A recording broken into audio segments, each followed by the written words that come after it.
सभी को आकांक्षा सिंह का नमस्कार। श्रोताओं, कार्यक्रम आरोग्य में आपका स्वागत है। आज हमारे साथ हैं डॉक्टर अक्षत अग्रवाल और जो विषय है आज का हमारा बेहद जरूरी विषय है, लेकिन इसी चीज पे लोगों का ध्यान नहीं जाता और ये विषय है कि गर्भावस्था में सोनोग्राफी या अल्ट्रासाउंड कराते समय हमें किन बातों का ध्यान रखना चाहिए। सर, कार्यक्रम में आपका स्वागत है। नमस्ते आकांक्षा जी, मैं डॉक्टर अक्षत अग्रवाल। सर, जैसा कि हमारा जो आज का विषय है कि प्रेगनेंसी के दौरान, गर्भावस्था के दौरान जितने भी अल्ट्रासाउंड या सोनोग्राफी होते हैं, तो सबसे पहले तो उनकी जरूरत क्यों है और सोनोग्राफी के लिए जब एक महिला जाती है तो उन्हें किन चीजों का खास ध्यान रखना है। क्योंकि सर ये ऐसा विषय है कि जनरली ध्यान नहीं जाता। अच्छा, सोनोग्राफी तो करवानी है ना, चलो करवा ली जाएगी। कहाँ जाना है, डॉक्टर प्रॉपर होने चाहिए। और कभी कभी तो ऐसा भी होता है कि 3 महीने, 4 महीने, 5 महीने, 6 महीने बीत जाने के बाद पहला स्कैन हो रहा है उस महिला का। तो सबसे पहले तो सर ये बताएं कि अल्ट्रासाउंड या सोनोग्राफी की जो प्रक्रिया है वो क्या है। अल्ट्रासाउंड और सोनोग्राफी दोनों एक ही नाम है जी। अल्ट्रासाउंड एक्चुअली बहुत ज्यादा जरूरी है प्रेगनेंसी के टाइम में, क्योंकि एक तो इसमें एक्सरेज नहीं है। कई लोगों को लगता है कि अल्ट्रासाउंड हानिकारक होता है माँ या बच्चे पे, जो कि एकदम भी सच नहीं है। एक्सरे हम लोग एकदम मना करते हैं कि अगर कोई भी फीमेल है, अगर वो प्रेग्नेंट है या उनको लग रहा है कि हो सकता है वो प्रेग्नेंट हो, तो उसमें एक्सरेज नहीं करते हैं। अल्ट्रासाउंड में ऐसा कोई भी एक्सरे नहीं है। अब जहां तक रही अल्ट्रासाउंड की बात, अल्ट्रासाउंड कई लोगों को लगता है कि हाँ, क्यों कराना है, ऐसा हम क्या बता देंगे या फिर क्या देख लेंगे जो अल्ट्रासाउंड करके पता चल जाएगा। हमारे तो पहले भी बच्चे हुए हैं, हमारी दादी नानी के बच्चे होते रहे हैं, उस समय तो अल्ट्रासाउंड नहीं था। लेकिन ये सब भूल जाते हैं, जब दादी नानी के अल्ट्रासाउंड्स नहीं होते थे तो बच्चों की और माताओं की मौत के जो रेट्स थे बहुत ज्यादा थे, जिसको हम लोग नियोनेटल मोर्टालिटी रेट या मैटरनल मोर्टालिटी रेट बोलते हैं। होता था कि प्रेगनेंसी के टाइम में, बच्चे के गर्भावस्था के टाइम में माता डिलीवरी करते करते उनको प्रॉब्लम्स हुई, ब्लीडिंग हो ज्यादा हो गई है, उन एक्सपायर कर गई हैं, बच्चे को नहीं बचा पाए। कई बार आपने मूवीज में भी देखा होगा, वो आके डॉक्टर एक क्वेश्चन पूछता था कि हम दोनों में से किसी एक को ही बचा पाएंगे। तो वो सब चीजें अब हम लोग कंट्रोल कर पाए, इसलिए अल्ट्रासाउंड का एक बहुत इंपॉर्टेंट रोल हो गया है। जी सर, सोनोग्राफी के बारे में और भी जानकारी लेंगे। हमारे श्रोता भी कुछ पूछना चाह रहे हैं, तो ये पहली कॉल ले लेते हैं। जी।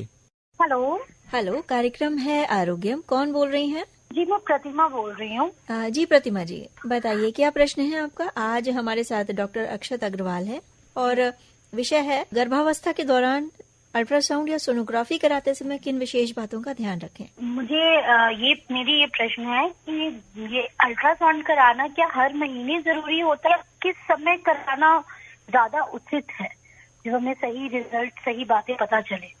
जी नमस्ते मैम। जी नमस्ते। ये आपका जो क्वेश्चन है एक्चुअली बहुत सही क्वेश्चन है, क्योंकि अल्ट्रासाउंड हर महीने होना चाहिए नहीं होना चाहिए, एक तो ये उस कंडीशन पर डिसाइड कर पाएंगे कि आपके बेबी का क्या हाल है। ठीक है, गाइडलाइंस के हिसाब से पूरे प्रेगनेंसी के टाइम, 9 महीने के टाइम में 5 अल्ट्रासाउंड होते हैं जो सबसे ज्यादा इंपॉर्टेंट होते हैं। पहला अल्ट्रासाउंड होता है आपका 6 से 7 हफ्ते में। 6 से 7 हफ्ते हम लोग आपका गिन रहे हैं कि लास्ट आपका पीरियड्स कब स्टार्ट हुए थे, तो उस दिन के हिसाब से आपका जो 6वां या 7वें हफ्ते का अल्ट्रासाउंड होगा, उसमें आप देख पाएंगे कि बच्चा स्टार्ट हुआ है बनना। इसमें भी होता है कि बच्चा कई बार यूट्रस, जो आपका बच्चेदानी है, उसके बाहर भी शुरू हो सकता है, जो कि माँ और बच्चे दोनों के लिए खतरे होता है। तो पहला तो ये होता है, और ये सबसे एक्यूरेट होता है आपकी बच्चे की एज डिटरमाइन करने के लिए कि बच्चा एग्जैक्टली कितने साल का है। क्योंकि क्या होता है, कई बार लोगों की साइकिल्स थोड़ी आगे पीछे हो सकती हैं, 2-4 दिन तो सबकी ही होती हैं।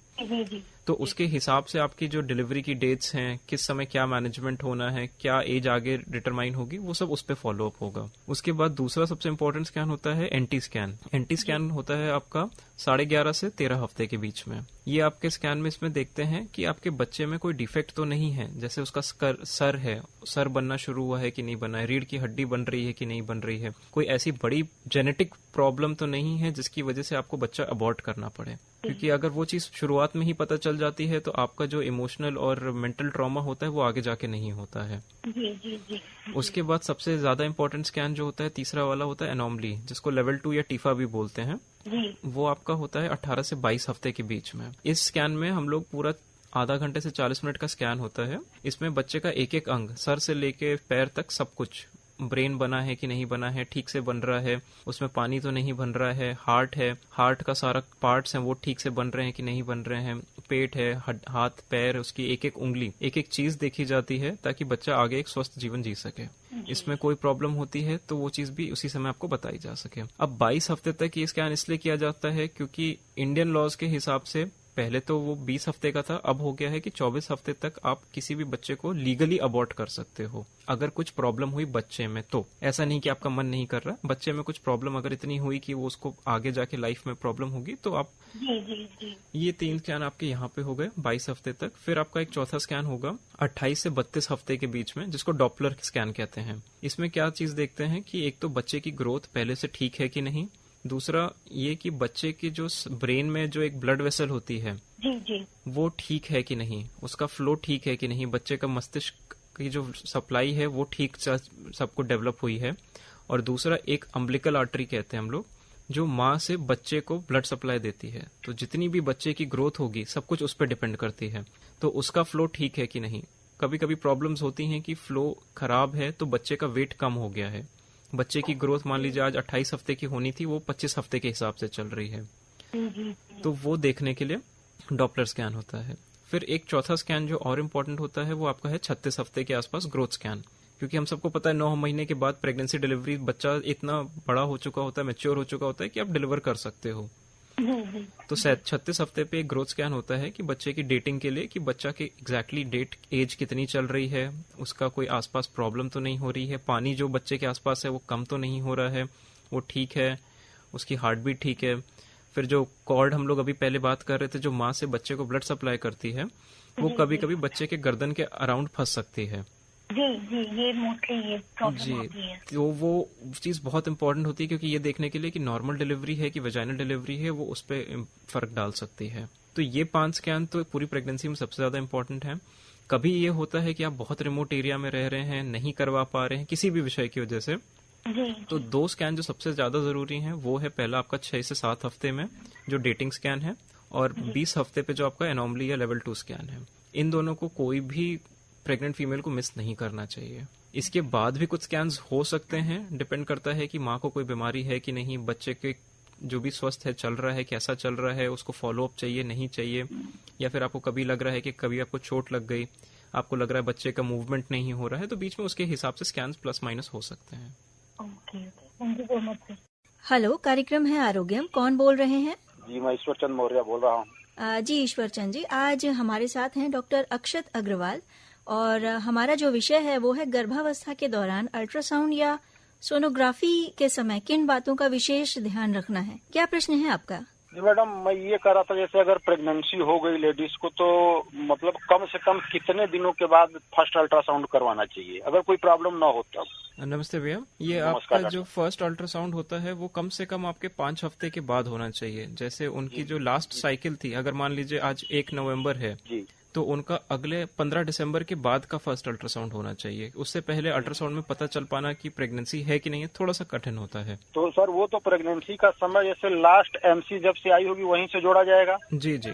और सर अगर कोई प्रॉब्लम नहीं है तो क्या अल्ट्रासाउंड करवाना जरूरी है? आपको पता कैसे चलेगा कि कोई प्रॉब्लम है कि नहीं बिना अल्ट्रासाउंड के? जैसे सर मान लीजिए कि 1 महीने अगर एमसी नहीं आती है तो इसके बाद वोमिटिंग वगैरह ना हो या कोई पेट दर्द वगैरह ना हो, या एहतियातन मतलब ऐसा कुछ है कि 1-2 बार अल्ट्रासाउंड करवा लेना चाहिए पूरे प्रेगनेंसी सर्किल में? नहीं, देखिए पहले 2 अलग अलग क्वेश्चन है ये। अगर आप मान के चलिए कि कोई प्रॉब्लम नहीं हो रही, जैसे आप बोल रहे हैं कि उल्टी नहीं हो रही है या फिर आपको लग रहा है प्रेगनेंसी नहीं है, तो सबसे इजी तरीका इसको जांच करने का है यूरिन प्रेगनेंसी टेस्ट किट आता है एक, जो आपके कहीं पे भी फार्मेसी में आराम से मिल सकता है। उसमें क्या होता है, पेशाब की 2 बूंदें लगती हैं जी, तो वो आप खुद से भी कर सकते हैं, उसमें आपको कहीं जाना नहीं पड़ता है, वो आप एक बार चेक कर लेंगे जी जी, तो उसमें ये हो जाता है कि एक आपको आइडिया लग जाता है कि प्रेगनेंसी है कि नहीं है। मान लीजिए नहीं है तो कोई खतरे की कोई प्रॉब्लम नहीं है उस चीज के लिए। अगर आपको लगता है कि उसमें पॉजिटिव आ रहा है प्रेगनेंसी है तो फिर उसके बाद आप अपना अल्ट्रासाउंड करवा सकते हैं। अच्छा डॉक्टर साहब, जैसे सर ये है भ्रांतियां कि कुछ लोग ये बताते हैं कि जो अल्ट्रासाउंड से एक्सरेज जो निकलती है, जो किरण निकलती है, मतलब उससे बॉडी पे नुकसान होता है, ऑर्गन्स पे कोई डिफेक्ट आता है, ऐसा कुछ है सर क्या? जी नहीं, एक्सरे एक पूरी अलग मशीन होती है, वो प्रेगनेंसी में हानिकारक होती है। अल्ट्रासाउंड पूरी प्रेगनेंसी में कभी भी हानिकारक नहीं होती है। Thank you sir. Sir, sonography क्यों आवश्यक है इस बारे में आप बता रहे थे, तो एक गर्भवती महिला को अल्ट्रासाउंड कब कब करवाना चाहिए पूरे गर्भावस्था के दौरान, और सबसे पहला स्कैन कब जरूरी है? सारे स्कैन्स को एक डेट दिया जाता है। स्कैन्स हम लोग काउंट करते हैं जब इनका लास्ट साइकिल पीरियड्स का आया होगा। उस दिन से जब पहला दिन था 45वां दिन, जो कि करीब करीब 6 हफ्ते होते हैं, पहला स्कैन किया जाता है। पहला स्कैन इसलिए सबसे ज्यादा जरूरी है कि बच्चा शुरू हुआ है कि नहीं डेवलप होना, बच्चा अगर आ गया है तो क्या उसके दिल की धड़कन शुरू हो गई है नहीं हुई है। एक और चीज होती है एक्टोपिक प्रेगनेंसी। एक्टोपिक प्रेगनेंसी का क्या मतलब होता है कि बच्चा आपके बच्चेदानी में ना बन के ओवरीज में बन रहा है, बाहर बन रहा है, कहीं पे भी बन रहा है, बट बच्चेदानी के अंदर नहीं है। बच्चेदानी के बाहर जब बच्चा बनता है तो वो जब जैसे जैसे थोड़ा बड़ा होता है वो उस ऑर्गन को डैमेज कर सकता है, ब्लीडिंग हो सकती है, माँ की जिंदगी को भी खतरा हो सकता है। इसलिए हम लोग देखते हैं कि बच्चा सही जगह बन रहा है, प्लस उसका दिल की धड़कन शुरू हो गई है कि नहीं। दूसरा फिर स्कैन होता है माताओं के लिए 12 से 13 हफ्ते के बीच में एंटी स्कैन। एंटी स्कैन में सबसे ज्यादा जरूरी होता है कि बच्चे की रीढ़ की हड्डी, सर, ये सब बनना शुरू हुआ है कि नहीं। कई सारी जेनेटिक बीमारियां जो होती हैं वो हम लोग इस स्टेज पे एक बार आइडिया लगा सकते हैं कि इनको, बच्चे को कोई जेनेटिक प्रॉब्लम तो नहीं है। तो इस स्कैन को हम लोग अगर सही टाइम पे पता चल जाएगा तो उसके हिसाब से सारी की सारी आगे की प्लानिंग हो सकती है। इन दोनों स्कैन के बाद जो प्रेगनेंसी का सबसे इम्पोर्टेंट स्कैन होता है वो एनॉमली स्कैन, जो 18 से 22 हफ्ते के बीच में होता है। इस स्कैन में हम लोग देखते हैं बच्चे का सर से लेके पैर तक एक एक अंग सही से बनना शुरू हुआ है कि नहीं हुआ है। रीढ़ की हड्डी हो गई, दिल हो गया, पेट हो गए, गुर्दे हो गए, मस्तिष्क का विकास सही हो रहा है कि नहीं, कहीं पे भी कुछ प्रॉब्लम तो नहीं है, हाथ पैर टेढ़े तो नहीं है। अगर बच्चे को, कभी पहले होते थे कि तालुके कटे हुए होते थे, बच्चे पैदा हो रहे हैं, वो देखते थे। ये हो रहा है कि ठीक सब बन गया है, बच्चे के आसपास का जो पानी है वो ठीक है कि नहीं, बच्चे को जो ब्लड सप्लाई मिल रहा है वो ठीक से मिल रहा है कि नहीं। तो इसको लेवल 2 या टीफा भी बोलते हैं आम लैंग्वेज में। तो ये सबसे ज्यादा इंपॉर्टेंट स्कैन होता है कि कोई भी स्कैन अगर आप करा पा रहे हो, नहीं करा पा रहे हो, ये जरूर कराएं। उसके बाद स्कैन एक आता है डॉपलर स्कैन। डॉपलर स्कैन में हम लोग क्या करते हैं, 28 से 32 हफ्ते के बीच में स्कैन होता है। उसमें देखा जाता है कि बच्चे को जो माँ से ब्लड सप्लाई मिल रही है वो ठीक है कि नहीं, बच्चे की ग्रोथ सही हो पा रही है कि नहीं हो पा रही है, और फिर एक मस्तिष्क की ब्लड वेसल होती है, उसमें ब्लड फ्लो ठीक है कि नहीं। तो बच्चे का दिमाग सही बन रहा है, नहीं बन रहा है, उसको कोई प्रॉब्लम तो नहीं हो रही है, ये इस समय जरूरी होता है। फिर एक आखिरी स्कैन और होता है 36 हफ्ते के पास में, बच्चे की डेट के लिए कि बच्चे की डिलीवरी की डेट कैसे प्लान करनी है। आगे डेट डिलीवरी, बच्चे की ग्रोथ अभी पीरियड्स के हिसाब से बराबर हुई है कि नहीं हुई है, बच्चे की डिलीवरी आगे करनी है, पीछे करनी है, डिलीवरी का मोड क्या होगा, नॉर्मल डिलीवरी करनी है या फिर सिजेरियन से, ऑपरेशन से डिलीवरी करनी है। बच्चे के गले के में कई बार होता है कि जो कॉर्ड होता है जो माँ से बच्चे को ब्लड दे रहा है वो गर्दन में फंस जाता है, तो वो फंस के कोई बच्चे को दिक्कत तो नहीं कर रहा है। ये सब जरूरी है। ये 5 स्कैन सबसे ज्यादा जरूरी होते हैं। अच्छा, और इन 5 स्कैन के अलावा अगर जो डॉक्टर्स देख रहे हैं उनको लगे तो वो इसके अलावा और स्कैन भी करवा सकते हैं? जी, इसके अलावा भी और स्कैन हो सकते हैं। इस पे डिपेंड करता है कि अगर आपको, माँ को कोई दिक्कत है कि नहीं, बच्चे की कोई दिक्कत तो नहीं हो रही है। हो सकता है एक जगह पे आपने स्कैन कराया, डॉक्टर संतुष्ट नहीं है कि वहां पे ये चीज एक जगह कुछ मिस कर दी, या फिर ये चीज उन्होंने बोला है कि हो सकता है कोई दिक्कत लग रही है, तो वो एक डबल चेक करने के लिए भी कहीं और से आपका स्कैन करा सकते हैं। और वही है कि अल्ट्रासाउंड में कोई खतरे की बात नहीं है, तो अगर आपके 5 से ज्यादा भी स्कैन हो रहे हैं तो ऐसे कोई घबराने की बात नहीं होती उसमें। जी। हेलो, नमस्ते, कौन बोल रहे हैं? कार्यक्रम है आरोग्यम। हाँ, हमारा नाम ब्रजेश सिंह है, ग्राम चमरुआ, जिला व तहसील संभल से बात कर रहे हैं। जी ब्रजेश जी, क्या पूछना चाहते हैं? यही गर्भवती के बारे में पूछना चाह रहे हैं, जैसे कि ये बार बार ये पेड़ों में दर्द रहता है, उसकी क्या शिकायत होती है? ये दर्द उनको इसलिए रहेगा क्योंकि देखिए, बच्चा अगर है वो माँ को पेट में कुछ नहीं रखने, जैसे आपके पेट में अब मान लीजिए कोई चीज उगने लग जाए, आपका पेट खिंचेगा, तनाव बनता है, नर्व्स होते हैं, जो नसें होती हैं जो खिंच रही होती हैं, उसके लिए दर्द रहता है। लेकिन अगर दर्द ज्यादा हो, उनको लग रहा है कि कुछ नीचे से बच्चे के रास्ते से कभी पानी आ रहा है या फिर ब्लड आ रहा है, तो उसको जाके डॉक्टर को तुरंत दिखाना चाहिए। हल्का दर्द उनको रहेगा ही रहेगा, उसका आप कुछ कर नहीं सकते, लेकिन दर्द अगर ज्यादा लग रहा है या फिर आपको लग रहा है कि ये इतना नहीं होना चाहिए, तो एक बार डॉक्टर से कंसल्ट कर लेना चाहिए उस चीज के लिए। तो बार बार यही शिकायत देती है कि पेड़ों में दर्द है, जैसे बार बार दाग से बनने, सफेद सफेद चेहरे पे, कमर पे। नहीं, अगर आपको ज्यादा लग रहा है तो एक बार आप अपने आसपास के डॉक्टर साहब को एक बार दिखा सकते हैं। जो वजन भी कम हो रहा है, लगातार वजन पे भी गिरावट जा रही है, ऐसे बहुत हारापन आ रहा है उनपे। ये अभी प्रेग्नेंट हैं जी। अगर उनका वजन कम हो रहा है तो ये थोड़ा अच्छा चीज नहीं है, क्योंकि प्रेगनेंसी में तो वजन बढ़ता है और कम से कम 10 किलो तो बढ़ना भी चाहिए। ताकि एक स्वस्थ बच्चा हो सके। तो अगर ये वजन कम हो रहा है तो एक बार आप जरूर डॉक्टर से मिले कि क्या खान पीन है वो ठीक से कर रही हैं, नहीं कर रही हैं, उनको कोई प्रॉब्लम तो नहीं है, कोई और बीमारी पहले से रही हो जो इस समय उनको ध्यान दे रहे हो, उनको थोड़ा आराम की हो सकता है घर पे आराम की जरूरत रहे। सही में खान पीना का इस समय तो ध्यान रखना चाहिए, क्योंकि आपके पे अब 2 जिंदगियां निर्भर करती हैं, आपके और आपके बच्चे दोनों की। तो आपको खाना और खाना चाहिए, स्वस्थ खाना खाना चाहिए, जितना हो सके सब्जी फल जितना भी मिल सकता है आराम से खाएं। कभी कभी क्या होता है प्रेगनेंसी में बहुत खाना नहीं खा पा सकते हैं, तो ज्यादा खाना खाने की जगह थोड़ा थोड़ा खाना ज्यादा बार खाएं, हर आधा घंटे में खाएं, लेकिन डॉक्टर से एक बार सलाह जरूर कर लें कि वजन इतना इनका क्यों कम हो रहा है। डॉक्टर एक बात बताएं कि स्कैन के संदर्भ में हमने 2D sonography, 3D sonography, colour Doppler, ये टर्म्स बड़े सुने हैं, तो ये चीजें क्या हैं और ये क्यों जरूरी हैं? जैसे जैसे साइंस डेवलप हो रहा है, मेडिकल भी डेवलप हो रहा है। 2D स्कैन का मतलब होता था कि आप बच्चे को देख रहे हैं 2 प्लेन में, बच्चा हमें दिख रहा है जी, ठीक है। अल्ट्रासाउंड आज के दिन में भी ब्लैक एंड व्हाइट है, वो कलर्ड में नहीं आता है। तो 2D स्कैन जब आप बोलते हो तो आपको दिख रहा है कि बच्चे का हाइट दिख रहा है, वेट, लेंथ दिख रही है, या फिर आपको लेंथ और ब्रेथ दिख रही है, 2 डायमेंशन दिख रहे हैं आपको। उसके बाद एक नई टेक्नोलॉजी आई 3D स्कैन, 3 डायमेंशन। तो बेसिकली आप बच्चे का आकार देख पा रहे हो। एक टीवी पे जब आप देखते हो तो आप 2 डायमेंशन में देखते हो, आपको सामने से बस दिख रही हैं। इसमें जब 3D में आप देखते हो तो बच्चे की वॉल्यूम, आकार देख सकते हो कि उसका सर गोल है, उसके पैर कैसे हैं, उसकी उंगलियां कैसी हैं, कुछ चपटा है कि नहीं है। तो तीनों आकार प्रकार में जब आप जैसे बाहर जिंदगी में देखते हो उसको हम लोग 3D स्कैन बोलते हैं। अच्छा। हम लोग के लिए भी इसलिए इम्पोर्टेंट है कि कटे तालुके हैं, कई चीजें हैं जो हम लोग को 2D में नहीं दिख सकती हैं, तो वो 3D में ज्यादा अच्छे से डायग्नोस हो सकती हैं। यानी भ्रूण का विकास सही तरीके से हो रहा है या नहीं, ये 3D स्कैन में ज्यादा बेटर, ज्यादा क्लियर दिखता है। जी। इसी तरह 3D से एक आगे अब नई चीज आ गई है 4D स्कैन। 4D स्कैन में क्या होता है, 3D स्कैन में है आपने फोटो ली, वॉल्यूम में उसको सेव कर लिया, तो आप सिर्फ एक फोटो देख रहे हो। अब अगर उसी चीज का आप वीडियो देख सको, मोशन में देख रहे हो, वो आपका 4D हो गया, कि आपको दिख रहा है कि बच्चे के हाथ पैर हिल रहे हैं, नहीं हिल रहे हैं रियल टाइम में, सर है उसका किधर जा रहा है, तो वो 4D स्कैन हो जाता है। उसमें थोड़ा और रेजोल्यूशन अच्छा रहता है जी। फिर अगला चीज जो आपने पूछा था, कलर डॉपलर। कलर डॉपलर जरूरी होता है क्योंकि बच्चे की जो ब्लड वेसल्स होती हैं, एक्चुअली कई सारी वेसल्स होती हैं, जो सबसे ज्यादा जरूरी वेसल होती हैं कि एक तो जो माँ से बच्चे को आ रही है, जो अम्बिलिकल आर्टरी कहते हैं जिसे, जी।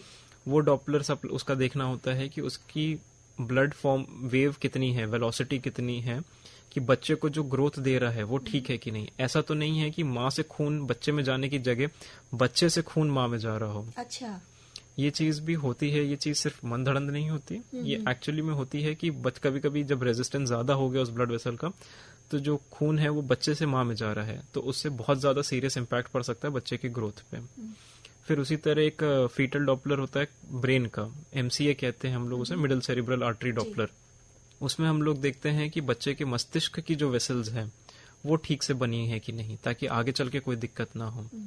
फिर एक और इसी तरह डॉपलर हम लोग करते हैं यूट्राइन आर्टरी, बेसिकली जो बच्चेदानी को जो ब्लड वेसल सप्लाई हो रही है, क्योंकि बच्चा है तो बच्चेदानी में, अगर उसकी ब्लड सही से नहीं मिलेगी तो वो बच्चे की पूरी ग्रोथ पे इम्पैक्ट बाद में असर डाल सकता है।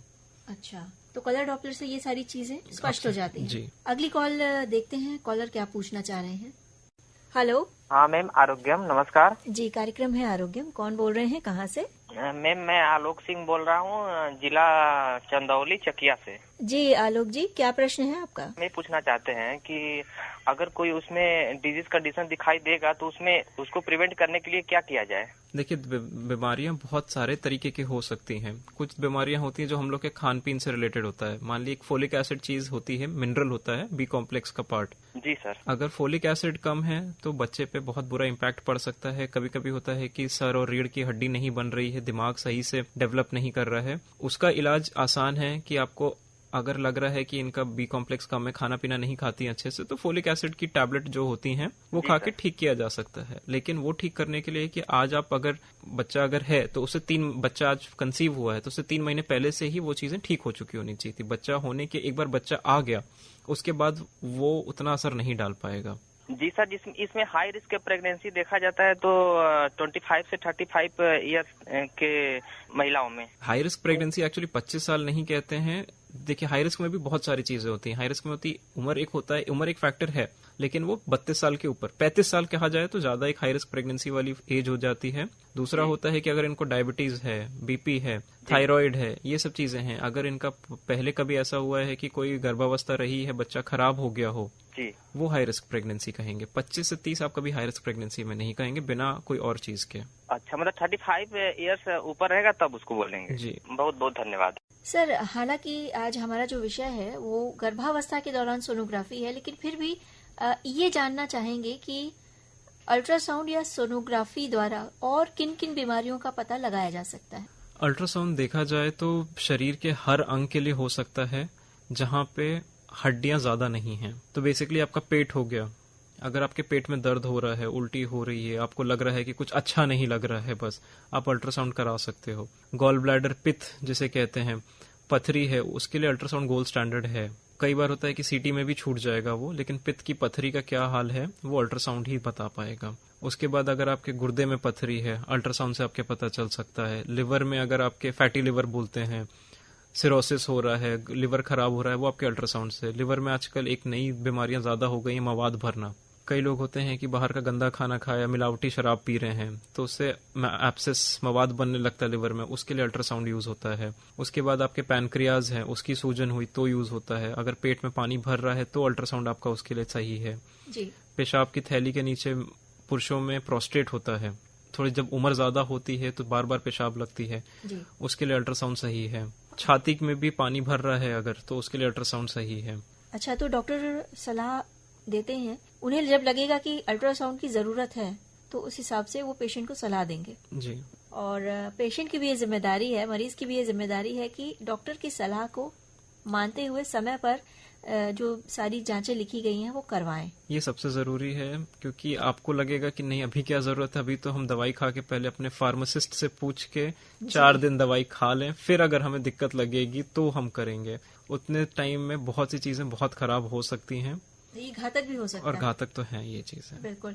डॉक्टर, एक बात बताएं कि एक गर्भवती महिला जब स्कैन के लिए, सोनोग्राफी के लिए जब जा रही हैं तो उन्हें किन खास बातों का ध्यान रखना है। कई लोग सोचते हैं कि जैसे पेट का अल्ट्रासाउंड होता है वो खाली पेट होता है। गर्भावस्था में हम लोग कुछ भी ऐसा नहीं बोलते हैं। आप जो भी नॉर्मल खाना खा रहे हैं, दवाई खा रहे हैं, सब खा के आ सकते हैं।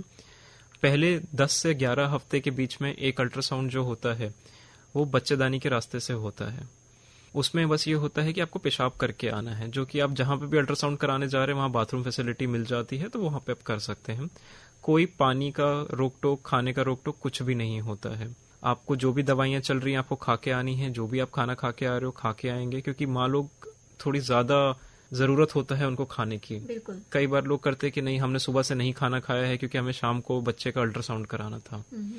वो चीज ना करें, प्रॉपर अपना खाना खाएं, मील लें, संतुष्ट पूरा प्रॉपर पौष्टिक आहार लेके चलें। हो कि खाली पेट आए। जी, कोई भी खाली पेट की जरूरत नहीं रहती है उसमें। जी। और एक चीज और बताएंगे, कई बार होता है कि कपड़े आपके जो होते हैं वो आपके लिए कंफर्टेबल नहीं होते हैं, तो थोड़ा कोई ढीला ढाला कपड़ा पहन के रखें, ताकि अगर आपका पेट का जो भी अल्ट्रासाउंड है वो इजीली हो सके। ऐसा ना हो कि बहुत टाइट कपड़ा है, ऊपर नीचे करने में दिक्कत हो रही है। सर, कभी कभी ऐसे भी केसेस देखे गए हैं कि महिला की डिलीवरी के बाद पेट दर्द की अगर लगातार वो शिकायत कर रही है, तो ऐसे में क्या सोनोग्राफी की सलाह दी जाती है? जी, दी जाती है, क्योंकि डिलीवरी के बाद हो सकता है कुछ केसेस में ऐसा होता है कि जो प्लेसेंटा कहते हैं। जी। प्लेसेंटा बेसिकली होता है कि जिस एक बच्चेदानी के अंदर एक अंग बनता है जिससे बच्चे को ब्लड सप्लाई सारा मिलता है, तो वो प्लेसेंटा के कुछ कण बच्चेदानी के अंदर फंसे रह सकते हैं। तो उससे क्या होता है कि आपने पूरी तरह से अंदर से पूरा बच्चा और प्रेगनेंसी के पार्ट जब नहीं निकले हैं तो वो ब्लीडिंग करा सकता है। अच्छा। कभी कभी होता है कि जब अगर सिजेरियन हो रहा है, कोई हल्का सा डैमेज हो गया टिश्यू में, ब्लड वेसल कट गई, सही से नहीं बनी है, तो भी ब्लीडिंग बाद में रह सकती है, और इसी चीजों से दर्द हो सकता है। तो सोनोग्राफी के द्वारा ये सारी चीजें स्पष्ट हो जाती है। जी, सोनोग्राफी से हम लोग देख सकते हैं कि प्लेसेंटा का कोई टुकड़ा अंदर नहीं रह गया, कोई ब्लीडिंग या पानी तो नहीं भर रहा है अंदर, ब्लड तो नहीं भर रहा है, तो इससे बाद में बताया मैनेजमेंट चेंज किया जा सकता है कि क्या बचा रह गया या फिर अगर ये सिर्फ नॉर्मल पोस्ट ऑपरेटिव पेन है। अच्छा, तो अगर ऐसा कोई कण अगर बचा रह गया है तो ये उस महिला के लिए कितना घातक हो सकता है? शुरुआत में ही अगर निकाल दिया जाए तो बहुत आराम से कुछ भी प्रॉब्लम नहीं हो सकती है, लेकिन अगर बाद में छोड़ दो आप उसको इन्फेक्शन हो सकता है, वो चीज़ और डेवलप कर सकती है, ब्लड ज़्यादा जा रहा है तो आपका हीमोग्लोबिन जो होता है वो कम हो सकता है, तो ये चीज़ें ज़्यादा प्रॉब्लम बाद में कर सकती हैं। ये महिला के लिए एक्चुअली खतरनाक हो सकता है बाद में चल के। सर, नए माता पिता जो बनने वाले होते हैं कई चीज़ों से अनजान रहते हैं, वो हो सकता है सोनोग्राफी के लिए सही सेंटर का चुनाव न करें, तो अल्ट्रासाउंड के लिए या सोनोग्राफी के लिए गर्भावस्था के दौरान की हम बात करेंगे स्पेशली, सोनोग्राफी सेंटर का चुनाव करते समय किन विशेष बातों का हमें ध्यान रखना है? आपको सबसे ज्यादा जरूरी ये चीज ध्यान रखनी है कि वहां पे डॉक्टर बैठे हों। इंडियन लॉ के हिसाब से कहीं पे भी अगर आप अल्ट्रासाउंड लगा रहे हो तो वहां पे डॉक्टर का लाइसेंस रखा जाता है। पीएनडीटी लॉज कहते हैं जिसके अंडर एक रेडियोलॉजिस्ट 2 अल्ट्रासाउंड सेंटर से ज्यादा कहीं पे भी अल्ट्रासाउंड नहीं कर सकता है। अच्छा। एक जिले में। तो अगर आपके यहाँ किसी भी सेंटर में जा रहे हैं तो आपको पूरा हक है ये जानने का कि डॉक्टर हैं कि या कोई टेक्नीशियन है जो अल्ट्रासाउंड कर रहा है। गांव देहात में आज भी कई जगहें ऐसी हैं जहां पे लोग अपने आप को या तो डॉक्टर बोलते हैं या तो बोल देते हैं कि नहीं हम सोनोलॉजिस्ट हैं। सोनोलॉजिस्ट बेसिकली निकला था टर्म उस रेडियोलॉजिस्ट के लिए जो अल्ट्रासाउंड सिर्फ कर रहे हैं। अच्छा। लेकिन लोगों ने टाइम पे उसका गलत उपयोग करके अब बोलने लग गए हैं कि हम अल्ट्रासाउंड यूज कर रहे हैं इसलिए हम सोनोलॉजिस्ट हैं।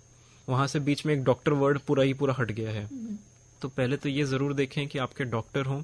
बच्चे का अल्ट्रासाउंड है तो आपके गायनेकोलॉजिस्ट भी कर सकते हैं, रेडियोलॉजिस्ट भी कर सकते हैं, और किसी को नहीं हक होता है अल्ट्रासाउंड करने का तो आपके या तो गायनेकोलॉजिस्ट आपका अल्ट्रासाउंड कर रहे हो या तो रेडियोलॉजिस्ट हो जो अल्ट्रासाउंड कर रहे हो। वहां पे आप जाके पूछ सकते हैं कि आपको पीएनडीटी का लाइसेंस दिखाएं कि कौन डॉक्टर है, क्योंकि उसमें उन डॉक्टर की फोटो, नाम, सिग्नेचर, पूरी डिटेल्स होती है। कोई भी ये नहीं बोल सकता कि हाँ मैं ये डॉक्टर फलाना डॉक्टर हूँ। आप तो मान जाओगे वो बात कि हाँ डॉक्टर बोल रहा था डॉक्टर होंगे। तो आप पीएनडीटी का लाइसेंस देख सकते हो, क्योंकि पीएनडीटी का लाइसेंस उस अल्ट्रासाउंड रूम में सबसे नॉर्मल जगह जहां पे आप सामने देख सको वहां पे लगा होता है। बिल्कुल, अगर ऑथेंटिक सेंटर्स होंगे तो वहां पे ये लाइसेंस अक्सर मतलब जहां पे दिखे ऐसी जगह लगा के रखे गए होते हैं। हाँ जी। और कई बार होता है कि आपको अपने एरिया में पता होता है, आप अगर वहां के रहने वाले हो कि कहाँ पे सोनोलॉजिस्ट बैठ रहे हैं, कहाँ रेडियोलॉजिस्ट बैठ रहे हैं। अगर आपको शंका है आप फोन करके ये चीज पूछ सकते हो, जाके पता कर सकते हो।